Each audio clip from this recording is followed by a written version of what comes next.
예수 그리스도가 나심에 대한 말씀도 역시 그런 하나의 흐름 속에서 등장하는 그런 문제들이 나타나고 있습니다. 오늘 본문에 보면 느닷없이 마리아라고 하는 한 여인, 남자를 알지 못하는, 우리 말로 쉽게 말하면 처녀가 임신을 했다는 느닷없는 사실이 그 삶 속에 등장하게 됩니다. 지금 이 마리아라는 여자는 요셉이라는 남자와 정혼한 관계가 되어져서 아직은 동거하지는 않았지만 결혼을 약속하고 있는 관계라고 성경은 설명합니다. 그런데 그 유대인의 관습에서 보면 여기서 그 약혼이라고 하는 것은 우리 한국 개념에서 약혼이라는 말하고는 조금 차이가 있습니다. 좀 더 법적인 구속력이 더 강한, 다시 말하면 약혼을 파혼하면 그 결혼의 이혼과 거의 비슷한 그런 수준의 내용이라고 볼 수가 있겠습니다. 여러분, 우리 어떤 사람들은 결혼해서 같이 이렇게 살고 있음에도 결혼 신고를, 혼인 신고를 하지 않고 사는 사람이 들어 있을 수 있죠. 그런 사람은 사실혼으로는 부부이지만 그러나 법적인 부부는 아닙니다. 근데 지금 마리아와 요셉의 관계는 그와 반대죠. 이들은 같이 살고는 있지 않지만 사실상 법적으로 부부와 같은 그런 관계입니다. 자, 그렇기 때문에 이 두 사람 사이에 어떤 문제가 하나 생겼다면 이거는 심각한 문제입니다. 가령 남자나 여자 두 사람 사이에 다른 이성이 생겨서 어떤 남녀 관계에 어떤 문제가 생겨버렸다면 당시의 습관으로 바라볼 때 이런 사람은, 특별히 여자들의 경우는 그 저작거리에 끌려가서 사람들에게 비난을 받으면서 돌 매침을 받아 죽임을 당할 수 있는 상황이 바로 그 결혼하기 전에 여인이 임신하는 그런 부정한 일이었습니다. 자, 그런데 지금 이런 상황에 마리아가 지금 임신을 했다는 거죠. 약혼은 했지만 서로 같이 몸을 섞여 살지 않는, 지금 아직은 시걸하지 않았기 때문에 떨어져 사는 이런 상황 속에 반대편에 있는 남자인 요셉의 경우가 어떠했을까 생각을 해봅니다. 정말 기가 막힌 일이죠. 정말 사랑했고, 그래서 사랑해서 같이 우리 일생을 같이 살아보겠다고 서로 마음을 같이해서 결혼까지 약속하고 있는 상황 속에 여인이 내가 아닌 다른 남자에게 되었는지는 모르겠지만 여자가 어느 날 임신을 했다는 소리를 들어주면 아마 이것은 하늘이 무너지는 큰 아픔이고 충격이 아닐 수가 없을 것입니다. 자, 이런 정도의 상황이 생겼다면 당시같이 요즘은 좀 상당히 진보적이지만 그 당시에는 그런 그 보수적 성향이 사회를 지배했던 시대이기 때문에 상당히 큰 문제가 되어집니다. 그래서 사회적으로 이것은 굉장히 심각한 일로 간주가 된 것입니다. 그래서 이 사실을 알게 되면 이 사실을 나팔을 불게 되어 있습니다. 나팔은 비상적인 문제, 어떤 긴급한 상황이 생겼을 때 나팔을 부는 것인데요. 자, 그렇다면 과연 요셉은 자기의 아내가 될 마리아가 임신을 했다는 소리를 들었을 때 나팔을 불어야 할까 하는 문제에 대해서 그는 그럴 수 있는 권리가 있습니다. 그가 사랑했던 아내 될 사람이 어느 남자고 그렇게 되었는지는 모르겠지만 그렇게 자기 몸에 자기 시간인 그 임신을 했다는 소리를 들었을 때 그 배신감, 그건 말할 수가 없겠죠. 그래서 복수의 칼을 휘두르고 어떤 일을 저질러도 그 남자에게 당신 왜 그렇게 감정적이냐 그렇게 말할 사람이 아무도 없었던 그런 상황입니다. 그에게는 자기 권리를 지키기 위한 정당 방어일 수 있고 정당적인 그런 감정 표현일 수 있습니다. 여러분, 세상에서 바보 같은 사람은 어떤 사람이 바보 같은 사람이냐? 자기 밥그릇도 못 챙기는 사람, 그리고 자기가 누려야 될 권리도 못 찾아먹는 사람, 바보 같은 사람이에요. 세상의 눈에서 볼 때는 그렇습니다. 적어도 세상은 자기 권리를 찾고 남의 권리도 빼앗아서 성공하는 사람을 능력 있는 사람으로 평가하는 시대 속에 이 요셉의 경우가 만일 그렇다고 한다면 그런 어떤 평가를 받을 수 있을까라는 문제입니다. 그런데 요셉은 결국 그 문제를 나발을 불지 않았습니다. 자기의 이권이나 자기의 권리나 혹은 자기 주장을 철저하게 굽히고 그리고 내려놓았습니다. 그 이유는 뭘까요? 그는 상대를 배려하고 상대를 보호하기 위한 목적이었습니다. 한때 사랑했던 여인, 평생을 같이 마음을 같이 하고 함께 부부로 살기로 약속한 그 여인에 대한 그 마음속에 인간적으로 보면 배신감도 들 수 있고 칼부림도 날 수 있는 그런 시기이지만, 그러나 그 상대에 대해서 충분하게 배려하고 보호하는 부분이 이 요셉의 부분 속에 나타나 있습니다. 그래서 오늘 본문에 보면 그렇게 얘기했죠. 19절에 보면 가만히 끊고자 했다라고 하는 얘기는 이 문제를 조용히 정리해버리고 싶다는 얘기입니다. 같이 살 수는 없을 것 같고, 그래서 이 문제를 없는 것처럼 어떤 핑계와 어떤 증거를 대어서 이 여인이 다치지 않는 범위 내에서 이 문제를 그냥 이렇게 없는 것으로 해버리겠다라는 생각을 갖게 되었다는 얘기예요. 당시에 어떤 파혼이 되고 이혼이 되면은 여인은 여러 가지 많은 사회적인 불이익을 받게 되어져요. 그런데 합의가 돼가지고 남자가 이 여자에게 이혼 증서를 주게 되면 그 여인은 그 혼인 관계에 대해서 자유로워지게 됩니다. 그래서 다시 결혼도 할 수 있게 되고 정상직 생활을 하게 되는 거죠. 만일 당시의 율법에 의하면 이 여인을 임신을 시켰다면, 누가 급간을 해서 임신을 시켰다면 그 급간을 시킨 남자를 데려와서 그 여인과 만나서 결혼하게 만들든지, 아니면 여인에게 피해를 준 일정한 대가를 남자가 받도록 그렇게 율법적으로 그렇게 되어 있습니다. 자, 이런 상황 속임에도 불구하고 요셉은 그 아내 될 마리아에 대해서 가지는 그의 그 배려와 또 그를 보호하기 위한 그의 자기 손해봄, 자기를 내려놓음, 이것을 성경은 뭐라고 얘기했냐? 그런 요셉을 향해서 말하기를 의로운 사람이다, 이렇게 평가를 하고 있습니다. 세상의 시각에서 보면 바보 같은 사람이죠. 그러나 하나님이 보실 때는 그를 의롭다고 이야기를 하고 있습니다.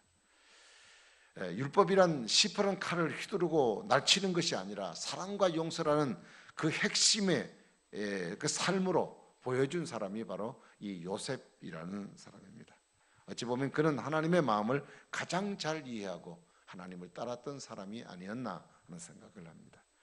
자, 그래서 우리가 이런 여러 가지 내용들을 바라볼 때 왜 하나님이 메시아를 보내는 일에 그 가문으로 요셉을 선택하셨는지, 꼭 왜 요셉이어야 하는지 우리가 그 이유를 충분히 좀 이해할 수 있는 부분이라고 생각을 해요.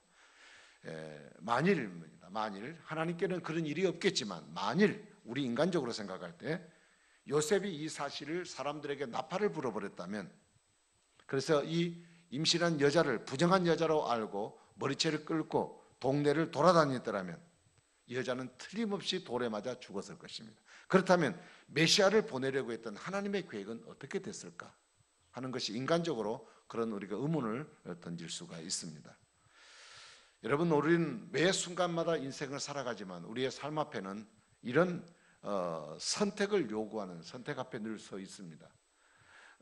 내 자신의 권리를 주장하는 것, 내지는 상대방을 보호하고 배려하는 것, 이 두 가지 사이에서 무엇을 선택해야 될 것인지 우리는 늘 결정을 내려야 되는 상황을 늘 맞게 되어지는 것입니다. 자신의 분노나 자존심보다는 마리아 상대의 여인을 목숨을 선택한 요셉은 하나님으로부터 의로운 자라는 그런 평가를 받게 되었다는 것입니다. 자, 이렇게 고민하던 요셉에게 꿈에 천사가 나타났습니다. 자, 꿈에 천사가 나타났다는 것은 오늘 우리가 꾸는 꿈, 그냥 지나쳐버리는 꿈, 뭐 속된 얘기로 말하면 개꿈 같은 꿈, 그런 꿈을 얘기하는 것이 아니라 지금 요셉에게 나타났던 이 꿈은 하나님의 계시가 그에게 나타났다는 의미입니다. 당시의 유대인들은요, 하나님과 관계가 소통이 끊어져 버린 관계 속에 있습니다. 구약시대 말라기서부터 세례요한 예수님이 등장하시기까지 그 400년 어간 동안 구약에 선지자도 없었고요, 그리고 천사도 나타나지 않았고, 그리고 꿈에 누구에게도 현몽한 일이 없습니다. 그렇기 때문에 모든 관계는 그들이 완전히 끊어진 관계가 되어서 유대인들은 오랜 세월 동안 정말 피눈물 나도록 하나님을 찾았고, 그리고 간절히 메시아가 나타나기를 기다리고 있었던 시대였습니다. 그런데 마침내 천사가 요셉의 꿈에 나타나게 된 것입니다. 다시 말하면 닫혀있던 하나님과의 관계문이 열렸다는 얘기죠. 그것은 인간이 나간 것이라 하나님이 그 백성에게로 찾아오신 것입니다. 자, 이런 과정들을 통해서 천사의 말을 듣고서 요셉은 왜 내게 이런 일이 있을까라고 궁금했고 의아했던 그 삶의 주변에 일어났던 여러 가지 문제들이 도대체 무슨 일이 일어나게 된 것인지, 어떻게 이 문제가 생기게 된 것인지를 그가 알 수 있는 기회가 되어지게 된 것입니다. 여러분, 오늘도 우리는 살아가면서 하나님과 소통 없이, 하나님과 관계가 없이 인생을 살아가는 것은 마치 눈을 감고 인생을 걸어가는, 우리의 길을 걸어가는 것처럼 암흑과 같습니다. 그래서 우리가 앞으로 어떤 일이 펼쳐진지, 내 삶 속에 어떤 일이 일어날 건지 아무것도 알지 못한 채 우리가 살아간다면 너무 답답하고 한 번 순간으로 일어나는 매 순간의 삶이 우리에게는 굉장한 긴장과 혹은 때로는 그것이 충격으로 받아들일 수밖에 없는 문제로 야기될 것입니다. 그래서 오늘 하나님의 말씀을 통해서 지금 나에게 무슨 일이 일어나고 있는지, 하나님께서 내 삶 속에 어떤 계획을 가지고 계시는지 하나님이 우리들에게 깨닫게 해주신 은혜가 우리 모두에게 있기를 주님의 이름으로 축복합니다. 자, 그러면 하나님은 왜 그러한 곤란한 환경으로 예수님을 보내셔야만 했는가? 요셉의 자기에게는 한 가정에게, 한 개인에게 마치 삶을 뒤엎어버리는 듯한 그런 충격적인 문제를 하나님이 일으키면서 왜 예수를 그 상황 속으로 몰아넣으셔야 됐나? 자, 예수님은 족보를 살펴보면 아시지만 예수님은 아브라함의 후손으로 그리고 다윗의 혈통으로 태어나도록 약속이 되어 있고 하나님이 그렇게 약속을 하셨습니다. 근데 그 길에 있어서 가장 큰 문제가 뭐냐? 인간으로서 메시아가 될 수 없다는 문제입니다. 인간은 메시아가 될 수가 없습니다. 여러분, 메시아라고 하는 것은 유대인들이 오해하고 있는 것처럼 로마라고 하는 나라에 속박을 당하고 있기 때문에 속박당한 민족이 해방이 되는 것, 이것은 유대인들이 생각하는 메시아에 대한 기대였습니다. 그러나 하나님이 말씀하신 메시아는 그런 게 아니라 인간이 죄에서 갇혀있는 인간을 구원해내기 위해서 오신 것이 바로 메시아입니다. 자, 그런데 모든 인간은 죄 아래 놓여 있습니다. 죄 있는 인간은 나 자신뿐 아니라 다른 사람의 죄를 위해서도 구원해 줄 수 있는 것은 불가능한 일입니다. 그래서 인간은 절대 메시아가 될 수가 없습니다. 요즘에 이단들 가운데 메시아가 참 많은데요, 절대 인간은 메시아가 될 수 없습니다. 여러분, 구약에서 하나님께 제사를 드린다고 하는 것은 인간과 하나님 관계가 소통을 갖는다는 뜻입니다. 인간이 죄를 지었기 때문에 인간은 하나님을 만날 수가 없어요. 하나님을 만나려면 인간의 죄가 없이 해져야만 하나님을 만날 수 있습니다. 하나님은 거룩하신 분이시기 때문에 인간이 하나님처럼 거룩해지기 전에는 하나님을 만날 수가 없습니다. 자, 그러면 결국 죄 문제가 해결돼야 되는데 이 죄를 없애기 위해서 그 죄에 대한 합당한 값을 치루어야 됩니다. 그래서 죄값은 사망이라고 그랬거든요. 죄 값을 치르려면 값에 해당하는 결과는 뭐냐? 대가는 뭐냐? 죽음이어야 된다는 얘기죠. 인간은 그래서 죽어야 된다는 얘기입니다. 그런데 죽으면 어떻게 우리가 하나님을 만날 수 있겠습니까? 그래서 하나님께서는 구약시대에 제사 제도를 만드신 겁니다. 그래서 양과 소를 대신해서 죽게 만드셨습니다. 다시 말하면 내가 지은 죄에 대한 값을 내가 지불하는 양과 소가 대신 죽어주므로 그 죽음을 하나님은 임시로 받으시고, 그래서 그 임시로 받으시는 그 대가를 통해서 하나님과 인간과의 관계에 화해를 갖도록 하나님이 제사 제도를 만드신 겁니다. 그러니까 구약에 나타나는 제사는 어떤 제사냐면 십자가에 죽으신 예수 그리스도가 오시기까지 대리해주는, 대행하는 어떤 상징적인 의식에 불과하다는 것을 말씀하고 있어요. 그래서 세례요한은 그렇게 얘기했습니다. 예수님을 향해 말하기를 앞으로 오고 오는 모든 세상의 모든 죄를 지고 가는 하나님의 어린 양을 보라. 예수님을 향해 말씀하셨습니다. 히브리서 9장 11절 12절에 보면 그리스도께서 장래 좋은 일의 대제사장으로 오사 손으로 짓지 아니하는 것 곧 이 창조에 속하지 아니하는 더 크고 온전한 장막으로 말미암아 염소와 송아지의 피로 하지 아니하고 오직 자기의 피로 예수 그리스도의 피로 영원한 속죄를 이루사 단번에 성소에 들어가셨다 이렇게 말씀하셨어요. 여러분, 죄 있는 인간은 자신의 죄 문제도 해결할 수 없고 더더욱 다른 사람의 문제까지도 대신해 죽을 수는 없습니다. 그래서 죄가 없으신 하나님이 우리 인간의 죄를 대신하여 값을 치르기 위해서 죽으시는 메시아로 이 땅에 찾아오시게 된 겁니다. 근데 여기서 또 하나 문제는 뭐냐면 조금 어려우시죠. 이 동정녀에 대한 이야기가 설명이 굉장히 어렵습니다. 그러나 이것은 꼭 여러분이 아셔야 될 문제입니다. 메시아는 하나님과 다윗의 후손으로 오신다고 했는데 하나님이 어떻게 아브라함과 다윗의 후손으로 올 수 있느냐, 후손이 될 수 있느냐. 다시 말씀드리면 이 세상의 모든 인간이나 세상의 모든 것은 하나님이 만든 피조물이에요. 하나님이 만든 피조물인 인간의 후손으로 오신다는 것이 자연적인 법칙으로나 도대체 이것이 가능한 일이겠는가? 이건 아주 복잡한 문제를 야기시킬 수 있는 내용입니다. 하나님이 인간으로 변신해서 인간 노릇을 할 수가 없는 것입니다. 만일 예수님이 보통 사람이 태어나는 생육 방식을 통해서 이 땅에 태어났다면 예수님도 동일한 인간인 죄인일 것이고, 그러면 동일한 인간인 죄인이 우리를 대속해 주시려면 그 죄에서 자유로워질 수 있는 또 다른 요건을 예수님이 충족시키지 않으면 우리의 메시아로서 역할을 할 수가 없는 것입니다. 그러니까 하나님이 죄 없는 상태를 유지하면서 인간이 된다는 것은 논리적으로 볼 때 많이 모순되고 그런 이해하기가 몹시 어렵습니다. 그래서 하나님이 특별한 방법을 동원하신 거예요. 그것이 바로 동정녀 탄생이었습니다. 자, 누가복음 보면 마리아에게 천사가 나타나서 성령으로 잉태될 것을 알려주는 장면이 나오죠.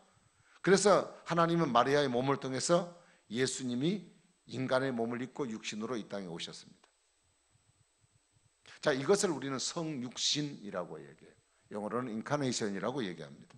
다시 말하면 영이신 하나님이 사람의 몸을 입으셨다는 뜻입니다. 왜 굳이 이 문제를 이루는 일에 있어서 하나님은 남자를 알지 못하는 처녀의 몸을 이용하셨을까? 혹은 유부녀는 안 되는 것인가? 어차피 남자와 여자 사이에 생식 방식으로 이 세상에 태어나는 것이 아니고 성령으로 태어나는 것이 중요하다면 기혼자나 미혼자나 큰 의미는 없을 것 같은데 왜 그랬을까라는 우리가 또 의문도 가질 수 있습니다.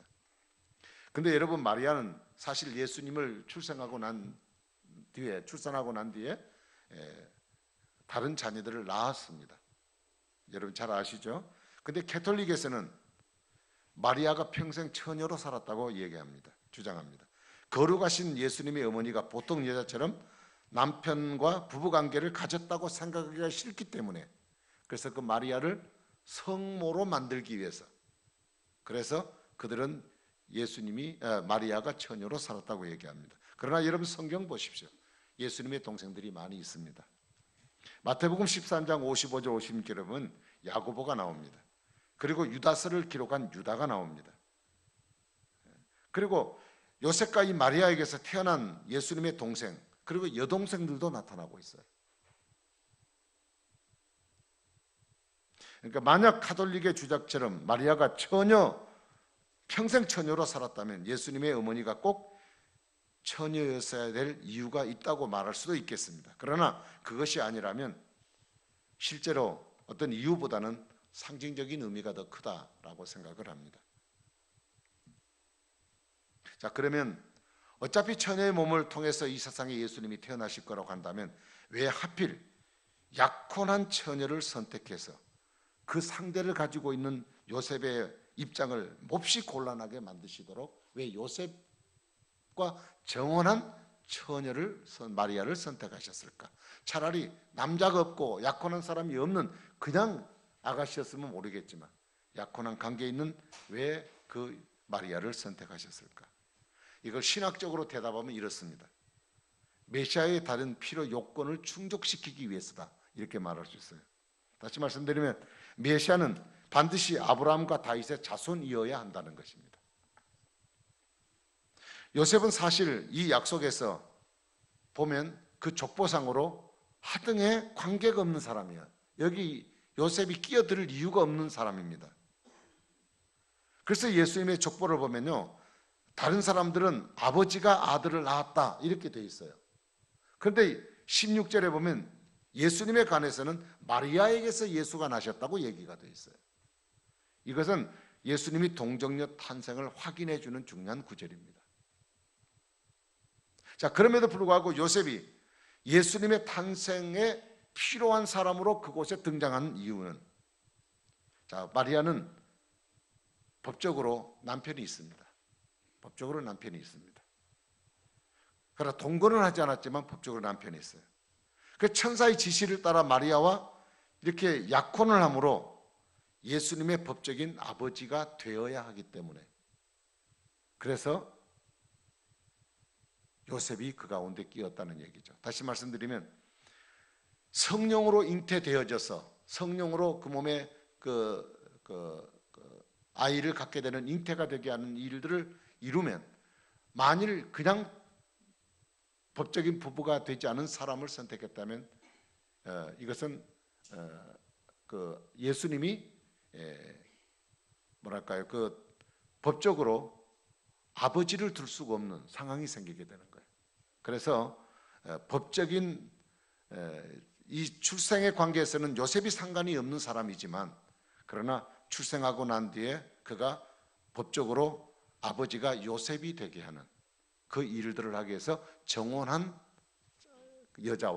여자를 통해서 성령이 그를 잉태하게 하셨다고 말씀합니다. 그렇게 하심으로 해서 예수님은 아브라함과 다윗이 되는 과정들을 겪게 하나님이 이렇게 만드셨습니다. 여러분이 동정녀 탄생이라고 하는 것은요, 우리가 하나님이 이 땅에, 예수님이 하나님이 이 땅에 오셔서 사람의 몸으로 입으시고 우리의 죄를 위해 대속해 주신 메시아로서의 그분의 존재에 굉장히 중요한 의미가 있기 때문에 우리는 이 동정녀 탄생에 대한 이해가 많이 필요하다고 생각을 합니다. 시간이 됐으니까 이제 말씀을 좀 맺고자 합니다. 이사야 선지자는요, 예수님이 오시기 전 600년 전에 이 사건을 예언했습니다. 그래서 오늘 본문의 말씀도 보면 23절에 보면 이게 이사야에서 나온 말씀입니다. 보라, 처녀가 잉태하여 아들을 낳을 것이요 그 이름을 임마누엘이라. 그래서 임마누엘이라 불렀어요. 임마누엘. 그렇게 탄생할 분이 임마누엘이라. 이미 예수님 출생하기 전 600년 전에 예언한 겁니다. 여러분, 임마누엘이 무슨 뜻이죠? 네, 우리와 함께 하신 하나님이란 뜻입니다. 인간이, 하나님이 사람이 되셔서 우리 가운데 함께 거하시는 일, 이거는 신비입니다. 신비. 하나님이 사람이 되셔서 우리와 함께 하셔야 되는데, 동정녀 탄생을 통해서 우리와 함께 하시기 위해서 동정녀 탄생을 통해서 우리와 함께 하시게 되셨다는 거예요. 그래서 하나님이 인간 되셔서 우리 가운데 함께 하시는 이 일, 이 사건이 일어난 사건을 우리는 성탄절이라고 말합니다.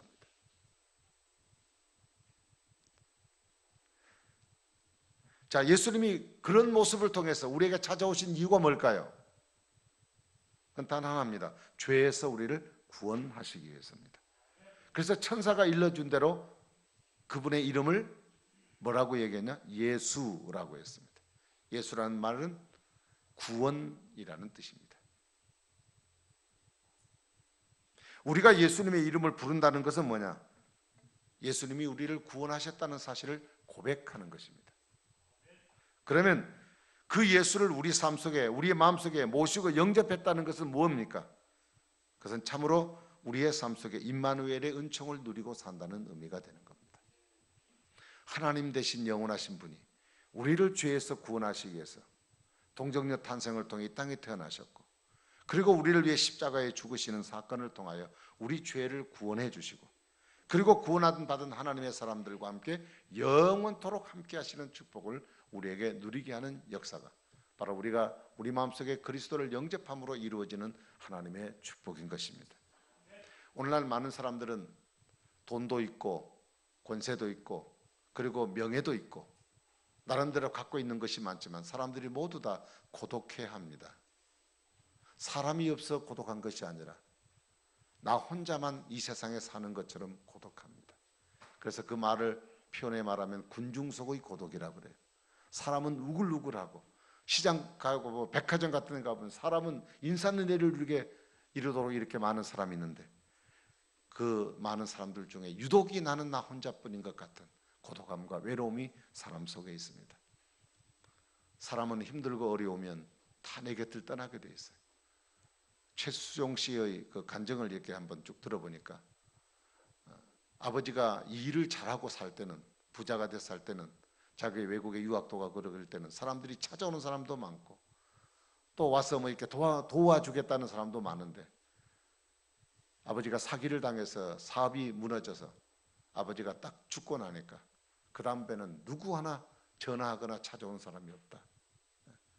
사람의 관계라고 하는 것은 늘 그래요. 내 마음의 진심을 털어놓고 내 아픔을 함께 나눌 수 있는 사람은 세상에 없는 것 같습니다. 그런데 상황이 어떻게 됐든 간에 늘 우리 곁을 떠나지 않고 늘 영원토록 이 세상이 끝날 때까지 나와 함께 하시겠다고 한 분이 바로 주님이십니다. 바로 그분이 우리와 영원히 함께하기 위해서 이 땅에 동정녀 몸으로 탄생하시고 그리고 메시아로 오셔서 우리를 위해 십자가에 죽으시는 그 죽음의 고통을 통하여 우리를 죄에서 구원해 주심으로 구원받은 하나님의 자녀로 이 세상 끝날 때까지 평생토록 때로는 누가 나와 함께 해줄 수 없지만 그 주님이 나와 함께 해주시는 주님으로 우리 가운데 찾아오셨습니다. 바로 그렇게 하기 위해서 찾아오신 날이 성탄절이고 오늘 우리는 그 날을 하나님께 기념하고 감사하기 위해서 모여서 예배를 드리게 되는 것입니다. 사랑하신 여러분, 이 성탄의 절기를 맞이해서 하나님의 이 임마누엘의 축복이 여러 성도들이 살아가는 삶 속에 하나님의 구원과 그리고 그 기쁨이 항상 넘쳐서 여러분 삶 속에 주님으로 인해 주시는 그 기쁨과 감사함과 외롭지 않음과 주님과 함께 인생의 길을 걸어가는 이 축복의 아름다움이 여러분 삶 속에 충만하셔서 항상 믿음 생활 속에서 하나님 영광을 나타내는 그리고 하나님의 영광이 여러분 삶 속에 충만한 그런 인생이 되시기를 주님의 이름으로 축복합니다. 기도하겠습니다. 자비로우신 아버지 하나님 감사합니다. 예수님이 오심을 하루 앞에 두고 예수님이 오시는 방법인 동정녀 탄생에 대한 부분을 어렵지만 함께 서로 나눠보았습니다. 우리 가운데 우리를 구원하기 위해서 하나님 되신 분이 사람의 몸을 입고 이 땅에 탄생하신 이 거룩한 성탄, 우리가 하나님 앞에 진정으로 감사하고 영광 돌려야 될 사건인 줄로 믿습니다.